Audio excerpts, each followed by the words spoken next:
The healers said she was fading. They were out of options. Tell me. My name is Marcus Holbrook. I was a diplomatic liaison for the coalition, which meant I spent most of my time untangling miscommunications between alien species who had very different ways of understanding the universe.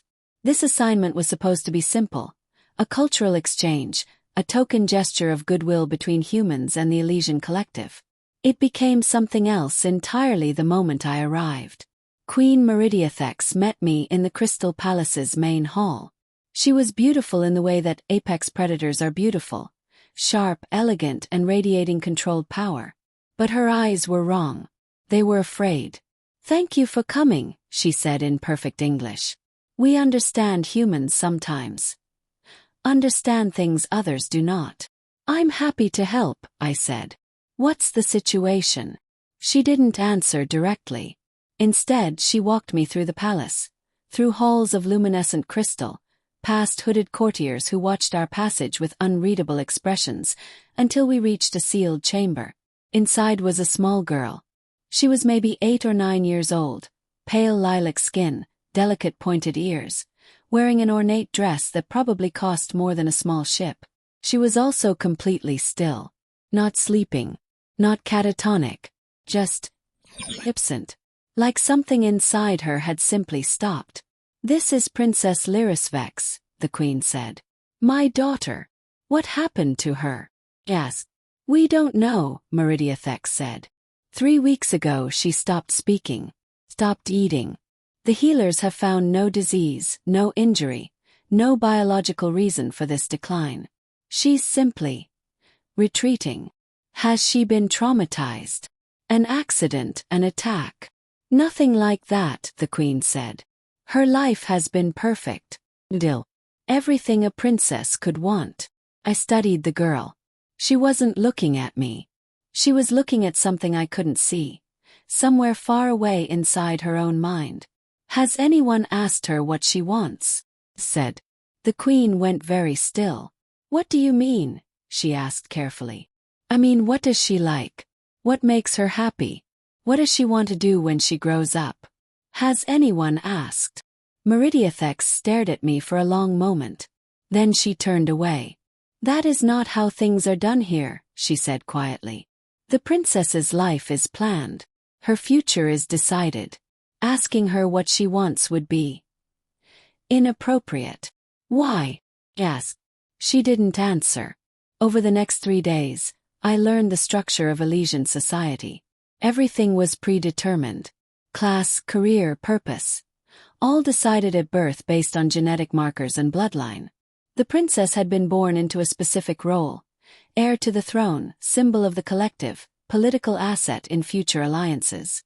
No one had ever asked Lyrisvex what she wanted to be. The courtiers were horrified when I brought it up in the council chamber.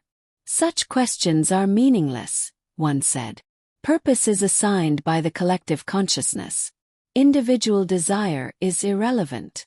"But she's a child," I said. "Children have dreams, preferences, things that excite them." "Not in our culture," another responded coldly. "The princess will fulfill her destiny. Personal preference is a distraction from duty." I was ordered to stop asking questions. The queen didn't ban me, but the message was clear. I was interfering with things I didn't understand.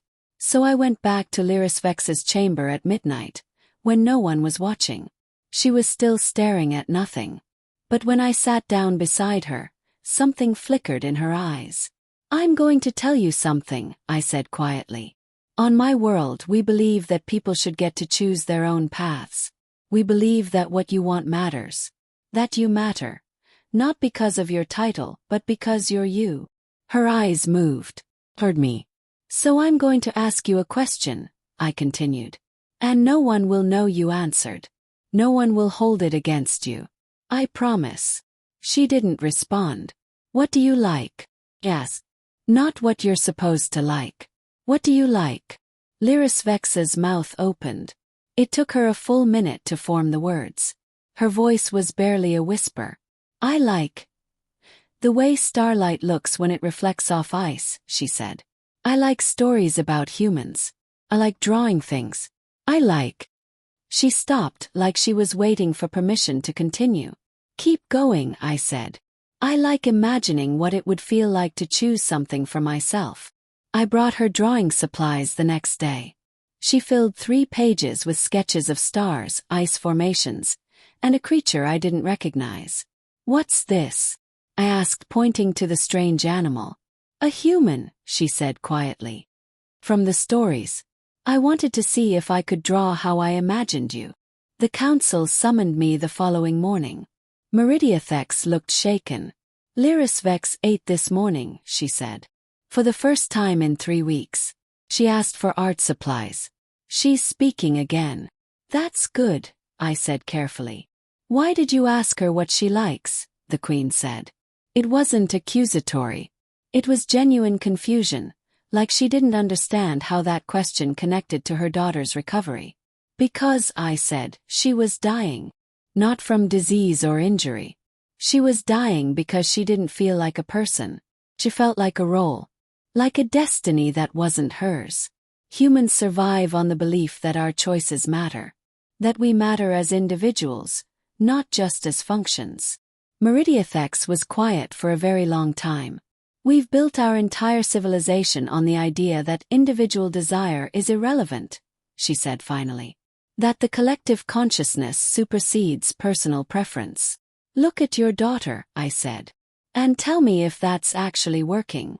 Lyrisvex came to find me that afternoon. She handed me a drawing, herself standing in the starlight, no crown, no royal robes, just a girl looking up at the sky. Thank you, she said, for asking what I like. The Elysian Collective didn't change overnight. But they changed. They started asking their children what they wanted.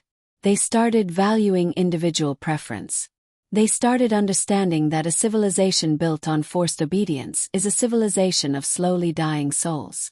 Lyrisvex became an artist, not a queen. And humanity became the species that asked the question no one else had dared to ask. What does she like?